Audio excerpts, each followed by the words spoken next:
बिहार चुनाव पर सबकी निगाहें हैं और जिस तरीके से वहां तेजस्वी का नाम घोषित कर दिया मुख्यमंत्री के रूप में, किस रूप में आपने?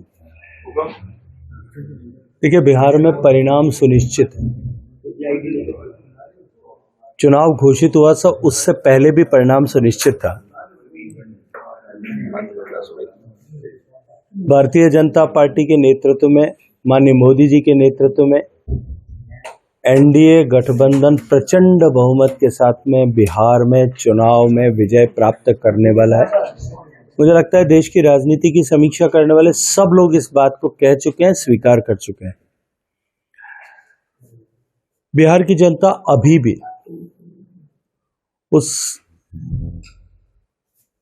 माफिया राज को, उस गुंडा राज को, उस जंगल राज को भूले नहीं है। अभी भी उनके दिल में, दिमाग में वो दर्द और दंश अभी तक छाया हुआ है।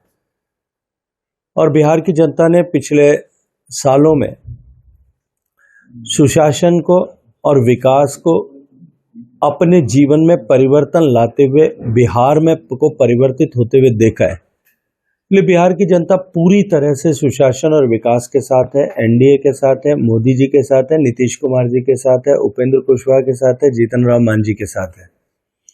एक ऐसी पार्टी जिसको उसके घटक दल भी, उसके साथी दल भी, अलायंस के दूसरे दल भी सीरियसली नहीं ले रहे,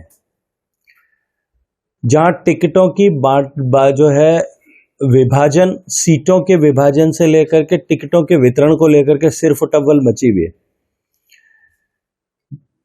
गठबंधन के दलों के प्रत्याशी एक दूसरे के सामने घोषित रूप से उम्मीदवार के रूप में खड़े हैं। एक ऐसी पार्टी जिसके ऑब्जर्वर जब बिहार में, पटना में पहुंचते हैं तब टिकट चोर वापस जाओ के नारे लगते हैं, वो किसी को मुख्यमंत्री का चेहरा घोषित कर दें, मुझे लगता है कि उसका कोई राजनीतिक न तो वजूद होता है, न कोई वजन ही होता है।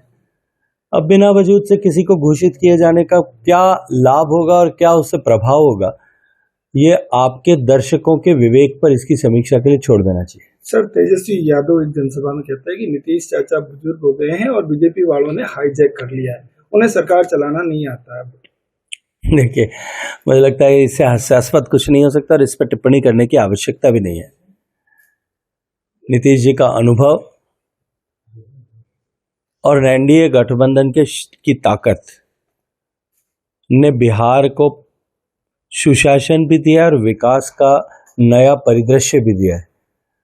बिहार की जनता इसको ठीक प्रकार से जानती है, पहचानती है और उसी के आधार पर निर्णय करने वाली है। राजस्थान के जादूगर की जादू क्या बिहार में चलती? हाँ, इससे पहले गुजरात में भी गए थे, वहां कितना जादू चला था ये देख लेना चाहिए। और अब की बार बिहार से सर्टिफिकेट नया लेकर के आ जाएंगे। राजस्थान में के जादूगर जो हैं, वो जब 3 बार मुख्यमंत्री बने, तीनों बार उनका खुद के नाम का जादू कितना था पहले ये सोच लेना चाहिए। पहली बार में परशुराम जी मदेरणा के चेहरे को आगे करके और बाद में जादू करके वो मुख्यमंत्री बन गए थे। दूसरी बार में सीपी जोशी साहब के साथ में कुठाराघात करके और वो मुख्यमंत्री बन गए थे। तीसरी इस बार सचिन पायलट के चेहरे को आगे करके मुख्यमंत्री बन गए थे। उनको इतना जादू अवश्य आता है कि चुनाव परिणाम पक्ष में आने के बाद जो चेहरा सामने है उस चेहरे को बदल करके, हटा करके वो मुख्यमंत्री बन सकते हैं। लेकिन बिहार में उस बात की कोई संभावना नहीं है, इसलिए वो जादू केवल जो उनको आता है, उसके अतिरिक्त बाकी और कोई जादू चलने वाला नहीं है।